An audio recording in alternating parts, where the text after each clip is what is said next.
Es spricht der Führer.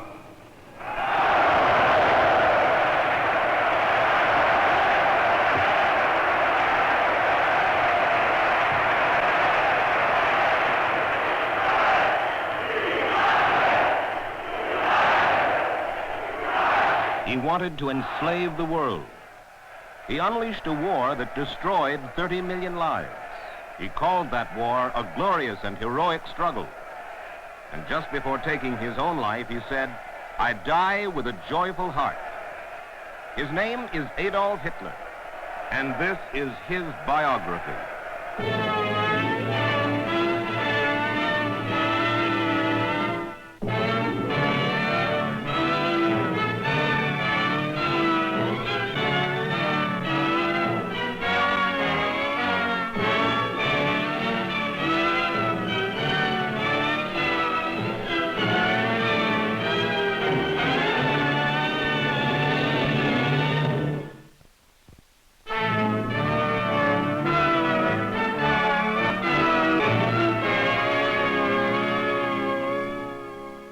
I'm Mike Wallace. This is Biography. Our story, Adolf Hitler. Adolf Hitler is dead, but the memory of what he was and the tragedy of what he did are too frightful ever to be forgotten. Why he became that kind of tyrant and how he was able to gorge himself on power and destruction is our story. It begins a quarter of a century ago. Vienna, Austria, 1938. The eve of the Second World War.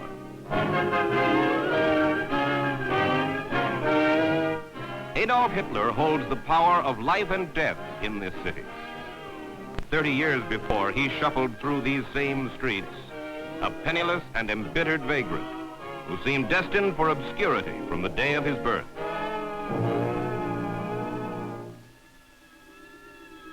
Adolf Hitler is born on April 20, 1889 in Braunau, an Austrian town on the German border.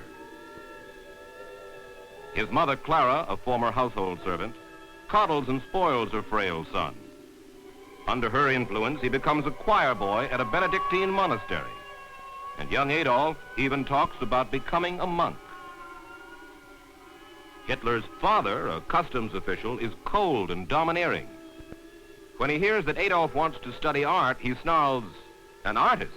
Never as long as I live." Hitler is a troublesome, mediocre student, but he'll blame his teachers, calling them half-mad, absolute tyrants. At 16, he quits school, celebrates by getting drunk, and becomes a loafer for the next 3 years. Finally, Hitler is lured to Vienna, a city that sparkles with culture and pleasure. But not for Hitler. Through 4 humiliating years, he lives as a bum in flop houses, eating in soup kitchens. While wandering the streets, he complains, "Hunger is my faithful bodyguard." He paints amateurish pictures and wallows in self-pity because he can't sell them. And then suddenly there comes what he calls his deliverance. Standing in a huge crowd, Hitler hears the official declaration of World War I, and he says later, "I sank down on my knees and thanked heaven."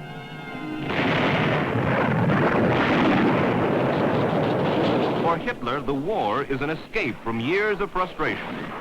He said later, "I went over the top with rejoicing and laughter."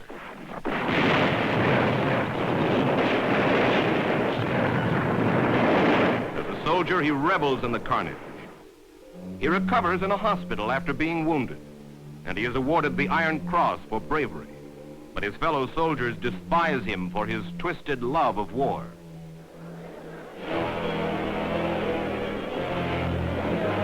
Hitler returns to a post-war Germany that is seething with violence. The German people are humiliated by their defeat. Riots and revolts flare as communist, socialist, and reactionary groups clash for power.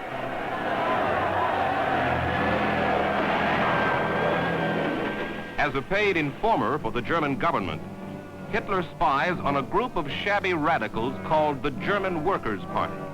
But instead of informing on the group, he joins it. Hitler finds an excitement in revolutionary scheming that makes up for the hollowness of his own life. Hitler is ruthless, a fiery street corner agitator, and he soon takes command of the party. Its name is changed to the National Socialist, or Nazi Party, and its program is designed to lure the disgruntled lower classes. Take from the rich, Hitler says, and help the poor. We must build a strong new Germany, he tells the defeated nation. When he speaks or writes, he is obsessed with words like eternal struggle, mastery, war, and blood. To be a leader means to sway the masses, he says, and I have no equal in swaying the masses. He organizes a gang of street brawlers, bullies, and misfits as his own private army, the Brown Shirts. Their job, to crack skulls, to terrorize political opponents. With these stormtroopers, Hitler becomes a minor but dangerous political figure in Germany. This new sense of power intoxicates Hitler. An incredible scheme begins to take shape in his mind. Although he has only a few thousand followers, he vows that he will personally overthrow the government. He will become dictator of all Germany. In 1923, after a political meeting in a beer hall, Hitler leads his stormtroopers through the streets of Munich. The national revolution has begun, he declares. But a detachment of 100 policemen breaks up the march, and the fiasco, the Munich Putsch, ends in Hitler's arrest. The would-be dictator is tried for treason. He is convicted and sentenced to 5 years in prison. But through political influence, he serves only 8 months in jail, in a private cell. And he writes a strange book called Mein Kampf, My Struggle, which is published after his release. It's a mixture of crackpot history, anti-Semitism, and his own fantastic scheme to rule not only Germany, but all of Europe. But at first, nobody pays attention to Mein Kampf. Hitler himself is looked upon as something of a national joke. For the time being, Germany is in no mood for a political hoodlum with a Charlie Chaplin mustache. But Hitler is determined to carry out his extraordinary plan, and he goes about the task of rebuilding the Nazi Party. His brown shirts are a special haven for deviants, thieves, blackmailers, and murderers. They are his hard core. But in time, Hitler begins to lure thousands of followers. He promised to restore Germany's greatness, to build a mighty army. Only force rules, he says. Struggle is the father of all things. Virtue lies blood. In the eyes of these people, Adolf Hitler is becoming a man of destiny. And as each day passes, he feels that the power he craves is nearly within his grasp. At the age of 38, this man of destiny develops a twisted passion for his 20-year-old niece, Geli Raubel. Neurotically possessive, he forbids her to leave his side, to live a life of her own. And one day in 1931, the despairing girl commits suicide. Hitler is guilt-stricken, but he has no time for mourning. The moment has come when he must hurl himself into a power struggle for control of a collapsing Germany. 5 million workers are unemployed. The weak, middle-of-the-road government is paralyzed by the crisis. Hitler exploits the emergency by fomenting demonstrations and riots. At the same time, the Communist Party unleashes a wave of violence, for they too plan to pick up the pieces when the Republic falls.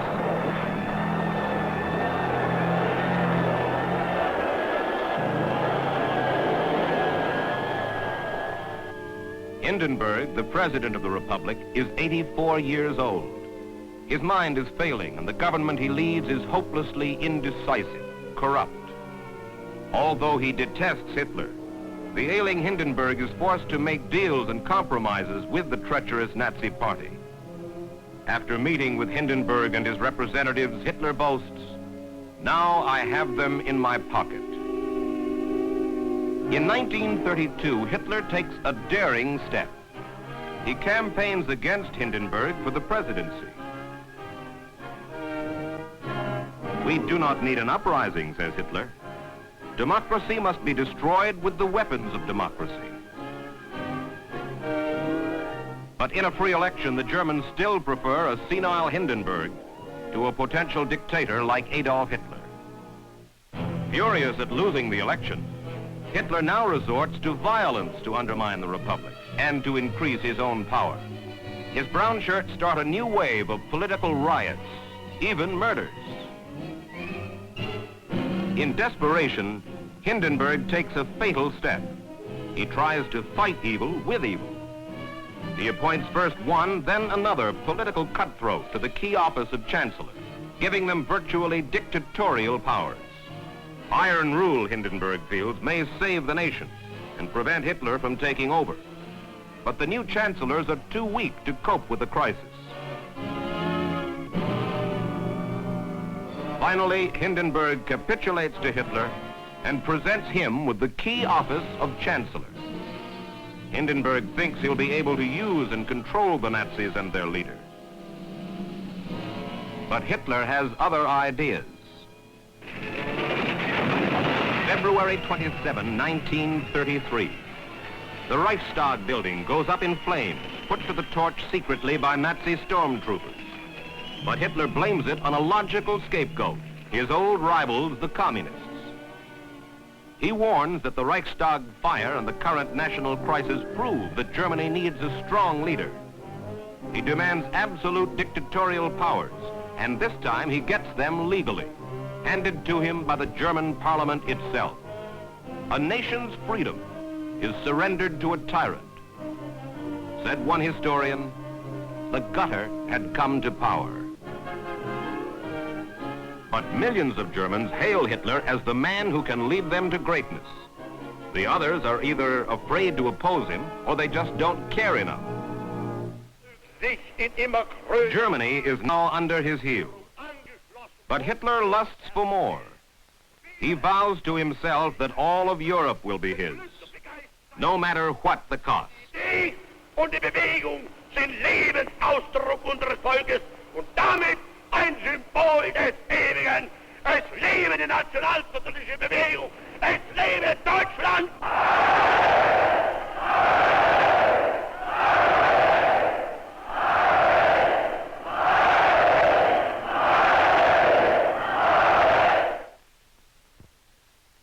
Diese Zukunft restlos uns gehört. Adolf Hitler is dictator of Germany. He has surrounded himself with a hard corps of ruthless lieutenants.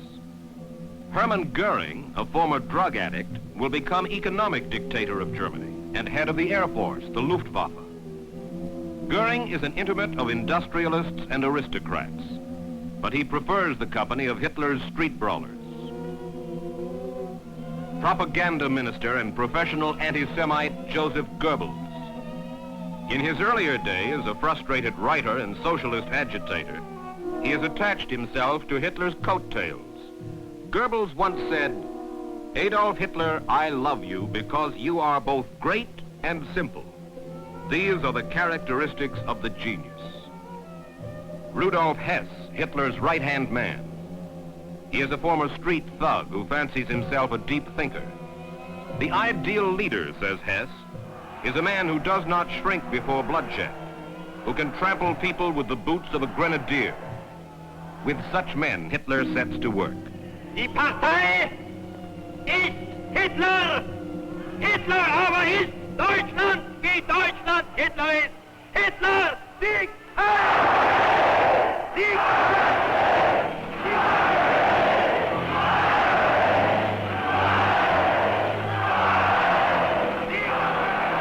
Books must be burned because ideas are dangerous. The nation's press and culture must be controlled by the state. All other political parties must be stamped out.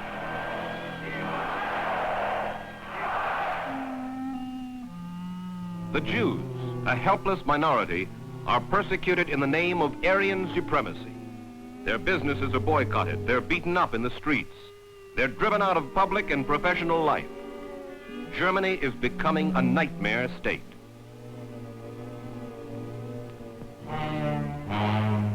Most Germans, however, prefer to ignore the mounting terror. Adolf Hitler is giving them what they want. He says he is a friend of the poor. He gives the unemployed jobs in public work projects, in armament production,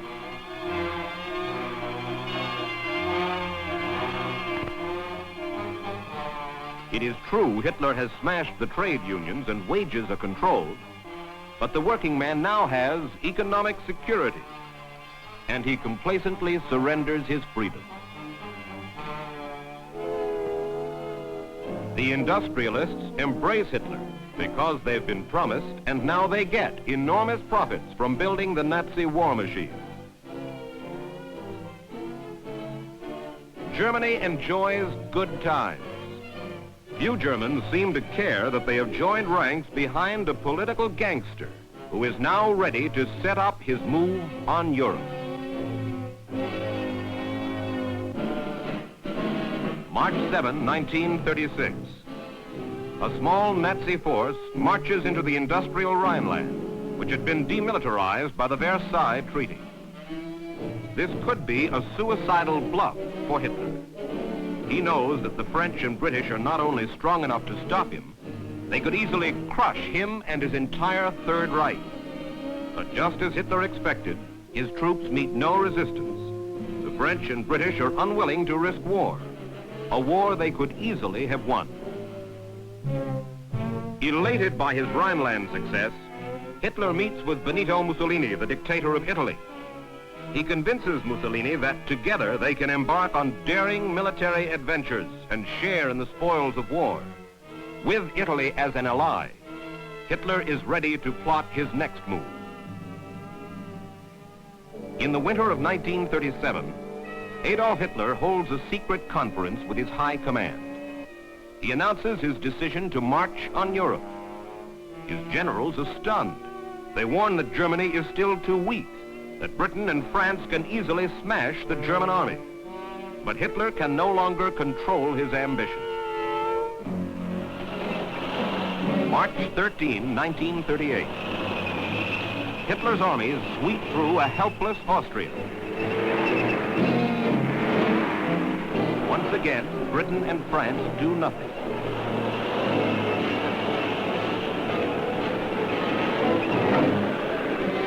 Hitler is sure now that he cannot be stopped.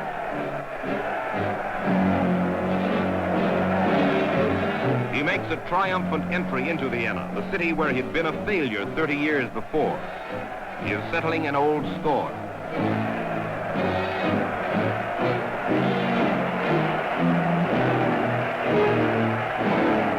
Adolf Hitler takes a perverse pride in the knowledge that because of him, all Europe stands on the brink of war.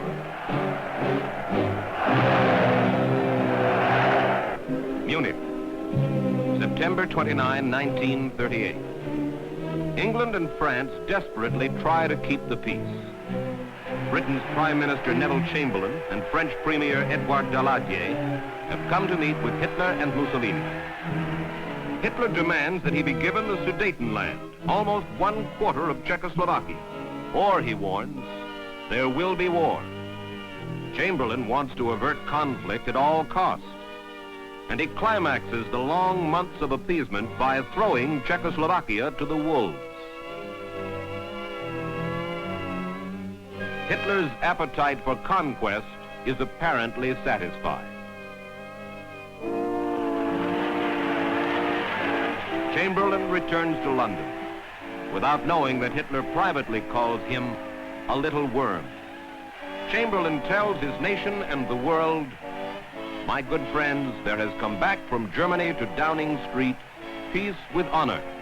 I believe it is peace in our time." Yesterday afternoon, I had a long talk with Herr Hitler. It was a frank talk, but it was a friendly one. And I feel satisfied now that each of us fully understands what is in the mind of the other. The settlement of the Czechoslovakian problem, which has now been achieved,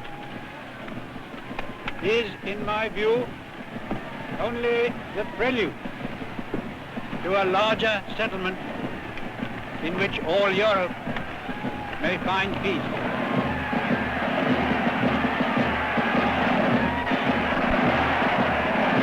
A dreadful darkness, however, is swiftly descending on Europe.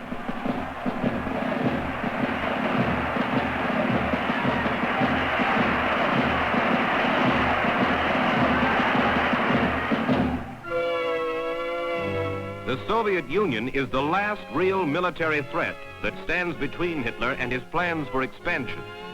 So in August of 1939, he makes a non-aggression pact with Stalin, a pact that stuns the world, a pact that leaves Hitler free to make his boldest move.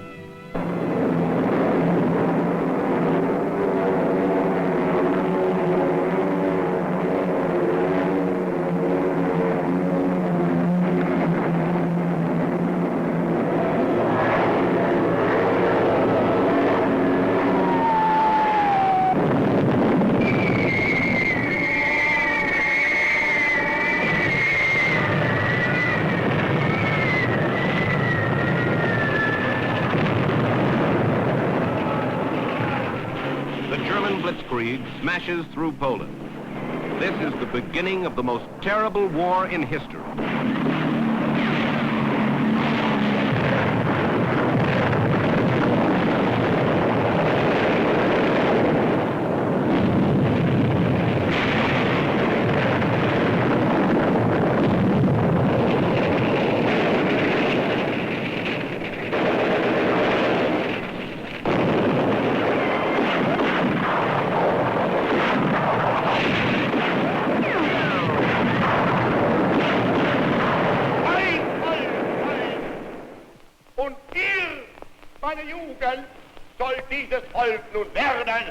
Adolf Hitler tells his people that the Germans will be the best of the races, that he'll lead them to greatness with tactics like steel. The Third Reich, he says, will last for 1,000 years.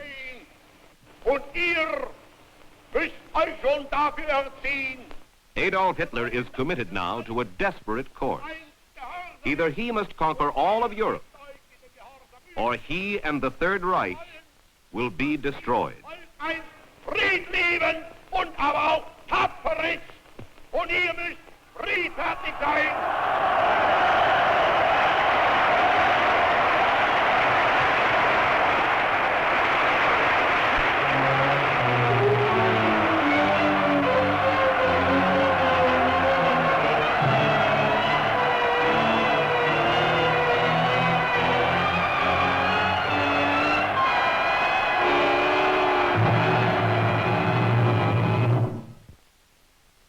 Adolf Hitler's tyrannical career could have been crushed in the beginning by the German people.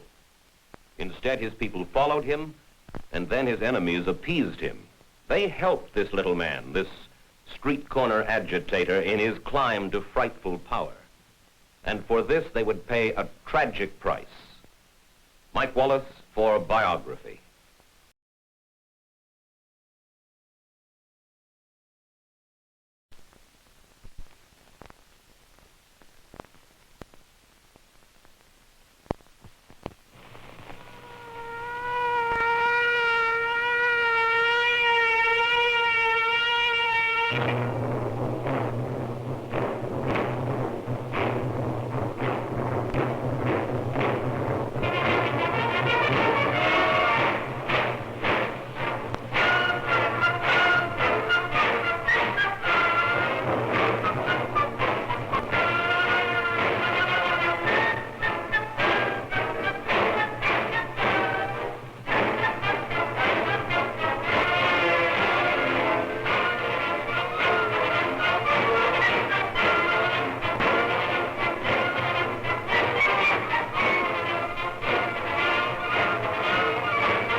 His name is Adolf Hitler, and this is his biography.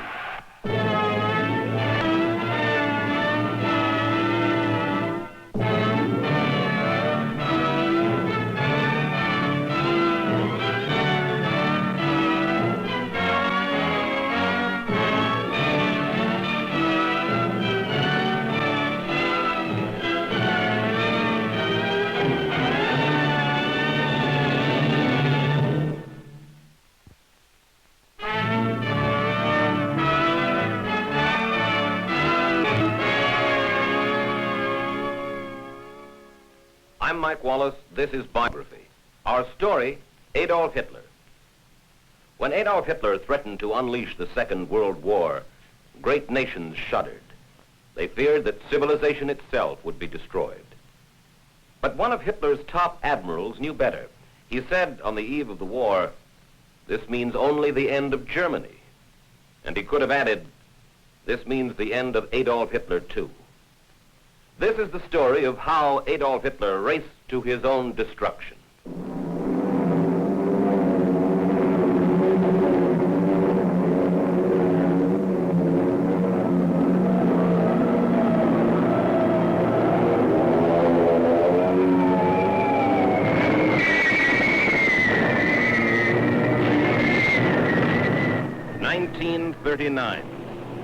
The Nazi blitzkrieg smashes through Poland. Before this, Adolf Hitler has used threats, blackmail, and phony promises of peace to take over Austria and Czechoslovakia. Now, he tells his generals, further successes can no longer be attained without the shedding of blood.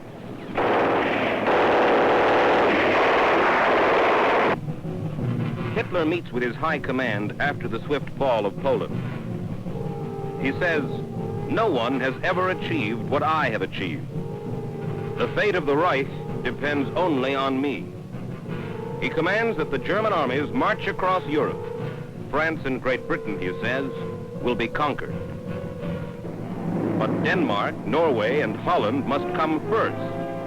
Hitler now unleashes devastating mechanized warfare upon them. And the three little nations are overwhelmed in the early spring of 1940.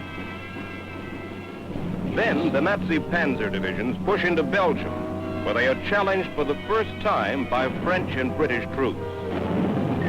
The war is now engulfing all of Europe as the Allied armies wither under the German attack. Over 300,000 French and British troops retreat until they're trapped on the beach at Dunkirk, their backs to the English Channel. Hermann Goering, chief of the Luftwaffe, wants the glory of annihilating the surrounded troops at Dunkirk. He asks Hitler for permission, and he gets it.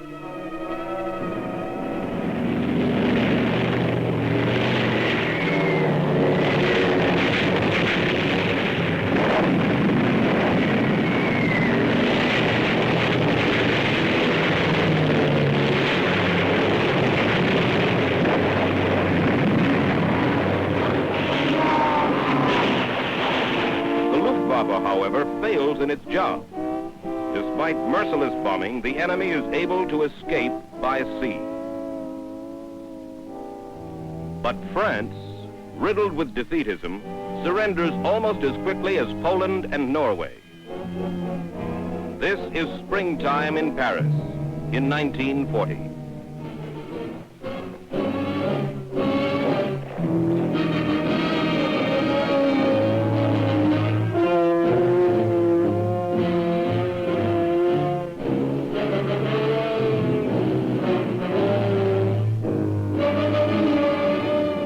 Hitler humiliates the French, forces them to sign an armistice in the same railway car in which Germany had surrendered after the First World War.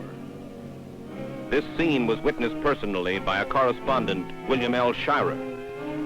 Hitler's face, he writes, is afire with scorn, anger, hate, revenge, and triumph. Hitler calls this the greatest and finest moment of my life.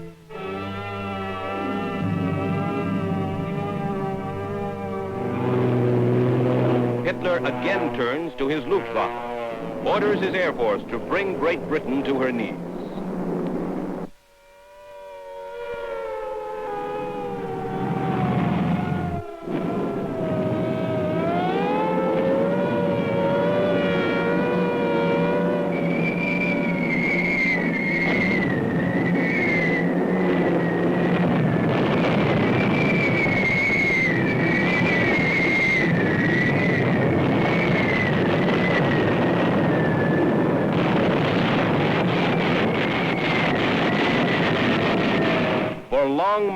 the tiny island, fighting alone, reels under the Nazi blitz.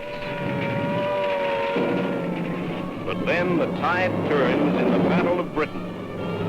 The outnumbered Royal Air Force challenges the mighty Luftwaffe, and the Nazis suffer staggering losses.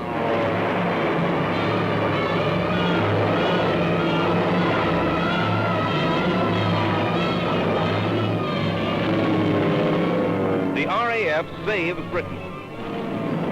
Winston Churchill says, "Never in the field of human conflict was so much owed by so many to so few." Hitler is stunned by this reversal. He is accustomed to quick victories. He decides the conquest of Great Britain can wait. Instead, he will turn to the east. He will break his non-aggression pact with the Soviet Union and invade Russia with what he calls unprecedented, unmerciful, and unrelenting harshness. The world, declares Hitler, will hold its breath.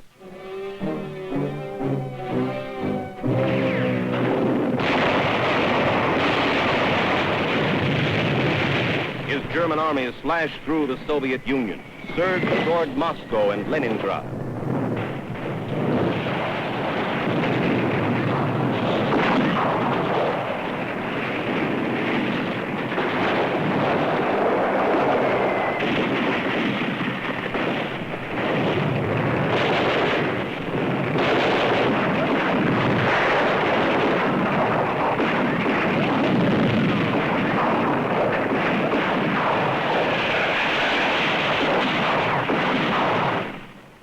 This year, boasts Field Marshal Goering, between 20 and 30 million persons will die of hunger in Russia.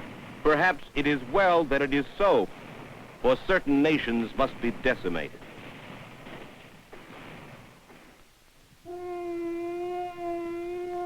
This is Berchtesgaden, the mountain retreat in the Bavarian Alps, where Adolf Hitler escapes the savagery of war and spends tranquil interludes with his mistress, Eva Braun. She had been a shop girl when Hitler met her during his early rise to power. Few people in Germany know anything about her, for Hitler hides her from the public. When Hitler is away, she divides her time between her two main interests, popular novels and physical culture.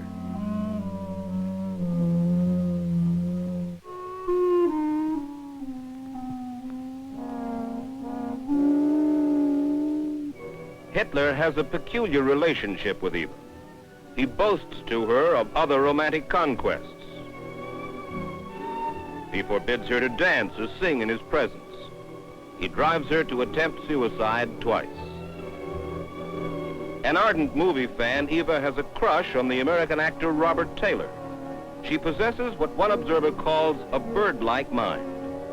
And this does not displease Hitler, for he has told a friend, "The greater the man, the more insignificant the woman." Adolf Hitler fancies himself a music lover. His favorite popular song, which he frequently orders his butler to sing for him at Berchtesgaden, is "Who's Afraid of the Big Bad Wolf?"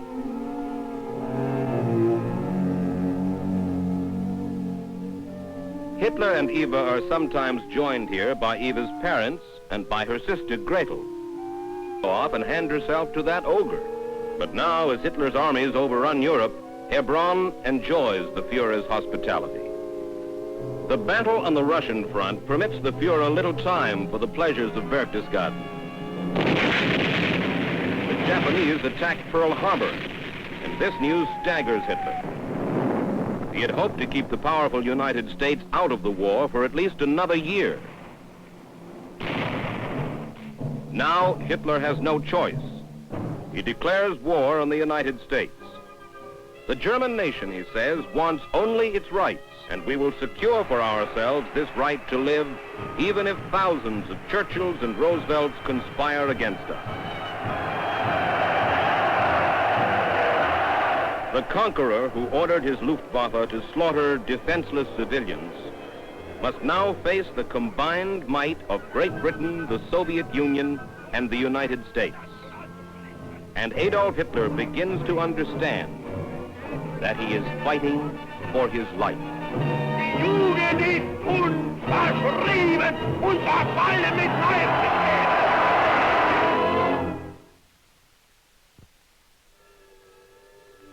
Adolf Hitler is fighting on two fronts, in the Soviet Union and in North Africa. The pressures of war have begun to take their toll. His hair is turning gray. He tells his friend Goebbels that he suffers attacks of giddiness.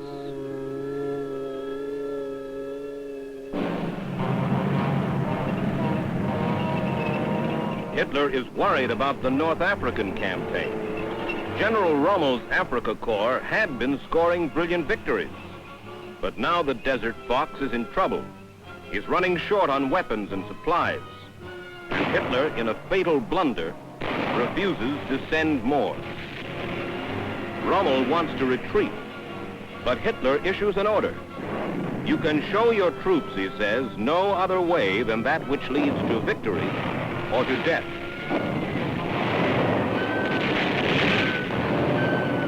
Germany loses this duel in the desert, and this is the beginning of the end for Adolf Hitler.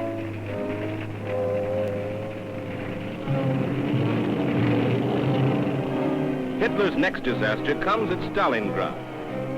The Red Army and the Russian winter take a staggering toll on the German army. Hitler's commanding general sends him an urgent message. Troops without ammunition, further defense senseless, collapse inevitable. But Hitler replies from his headquarters in Germany, surrender is forbidden. Hold positions to the last man. When he learns that 90,000 Nazi soldiers have surrendered at Stalingrad, Hitler says they should have shot themselves with their last bullets.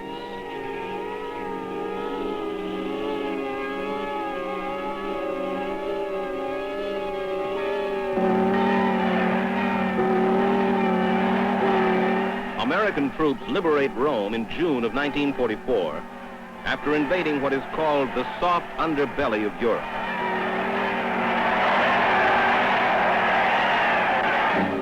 Hitler prepares now for the Allies' next blow, which he expects somewhere along the English Channel on the coast of France. He is confident that the German army can easily repel an attack.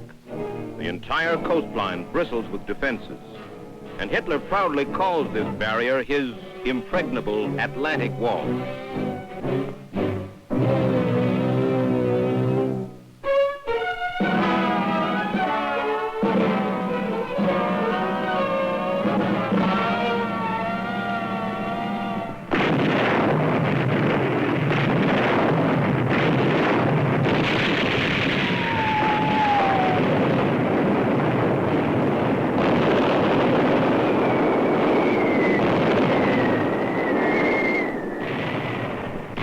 D-Day, the 6th of June, 1944, the invasion at Normandy.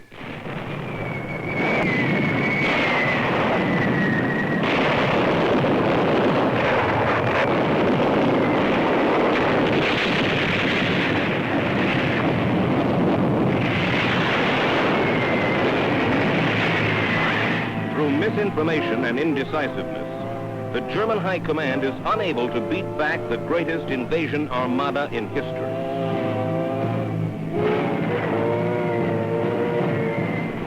In the middle of that fateful day, Hitler, at Berchtesgaden, is given a briefing on the invasion. He issues a ludicrous command. The invaders, he says, must be driven into the sea not later than tonight. But in the days that follow, more than 300,000 Allied troops come ashore.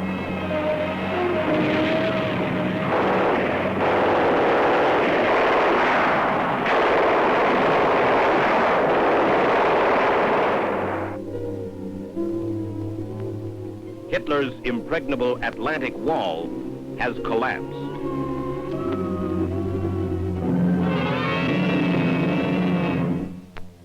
The Fuhrer holds a high-level meeting shortly after D-Day. He doesn't know it, but a clique of German officers are sick of the war, disgusted with Hitler, and they plan to assassinate him that very afternoon. A war hero has planted a time bomb in a briefcase just 6 feet from Hitler's legs. Another officer, however, has accidentally moved the briefcase away from Hitler. Most of the officers in the room are killed or badly wounded in the blast. Hitler, however, escapes with severe burns and a partially paralyzed right arm.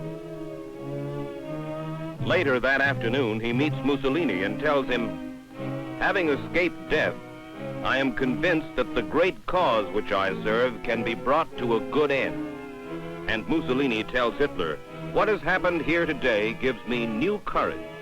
This is the last time they meet.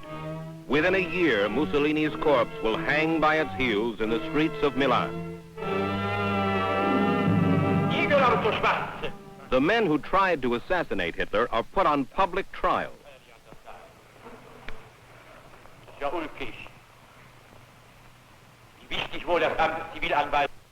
They are tormented by the prosecutor, by their own defense attorneys, and even by the judge, who will be described later as a vile, vituperative maniac. Feines Früchtchen. Ja, feines Früchtchen. Sie haben gewartet, bis man die Dienstverpflichteten. Und zwar, wo sind sie hingegangen? Chemische Erzeugung, haben keine Ahnung von Chemie. Werden Sie lieber eine Knarre in die Hand genommen, wäre ich auf dumme Gedanken gekommen. Aber natürlich, Sie haben ja bestätigt, dass Sie KV sind. Also, und werden Sie hier nicht unverschämt. Mit Ihnen werden wir fertig, Firma. Sie sind nicht berufen, hier Sie ein Urteil anzumaßen, wo Sie nur dazu da sind, sich auf die Äußerung, auf die Verräter. The defendants explain that they wanted to kill Hitler to put an end to Nazi atrocities. Und aus dieser Zeit heraus ein vielfaches Hin und Her in der Einstellung gegenüber den Polen praktisch erlebt habe. Das ist eine wesentliche Gedacht an die vielen Morde. Don't get arrogant, says the judge. We'll do away with your kind. Ja, also OKH, sagt er. The judge calls them tramps and traitors. Hitler orders that the conspirators be hanged like cattle by piano wire attached to meat hooks.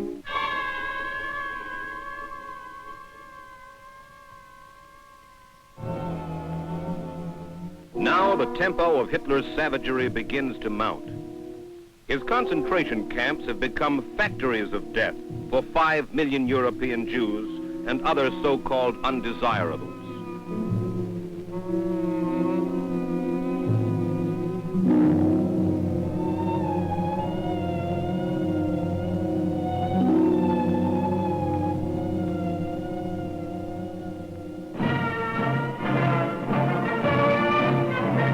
Most of the German people are callous to the carnage going on in their midst. They join Hitler in celebrating his 55th birthday in 1944. Most of them will follow him blindly until the very end. The Allied armies are closing in on Hitler's Third Reich. The British and Americans from the west, the Russians from the east. Hitler is trapped.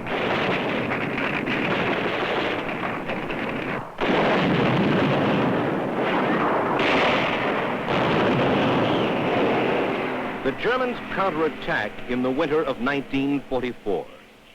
This Battle of the Bulge is Hitler's last desperate gamble. He says, "We shall yet master fate."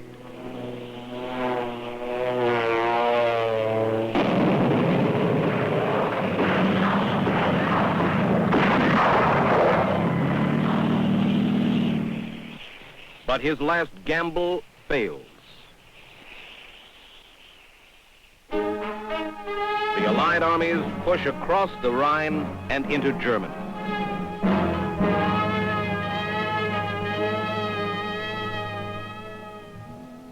Hitler establishes new headquarters in an underground bunker at the Chancellery in Berlin, where he will finally marry his mistress, Eva Braun.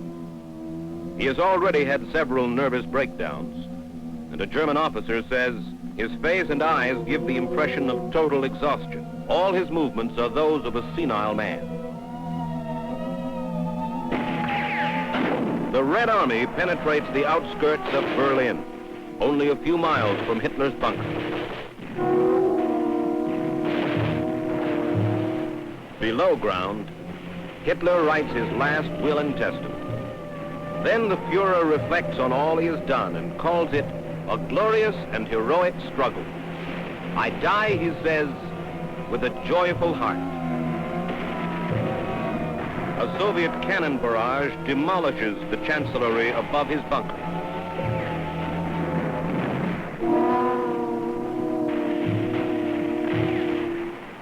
The next day, Russian troops press to within a block of Hitler's bunker. And as the street battle rages, Hitler and Eva Braun retire to a subterranean room. With the clatter of machine gun fire in their ears, Eva Braun takes poison, and Hitler puts a revolver to his mouth and pulls the trigger. Behind the shattered walls of the chancellery, the bodies of Adolf Hitler and his bride are burned.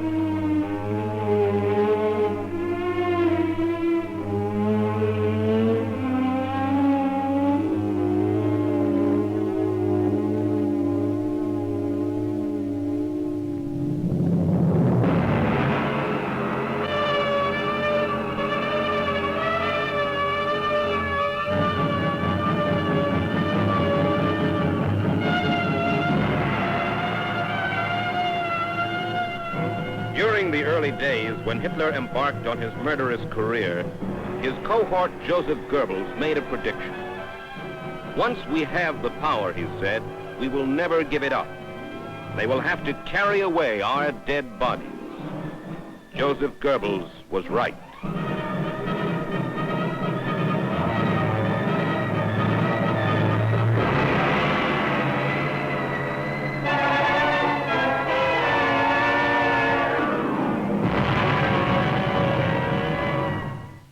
Despite all his power, Adolf Hitler was a failure from the beginning. He failed as a politician because he appealed to the worst in people. He even failed as a conqueror because he conquered only weak or demoralized nations.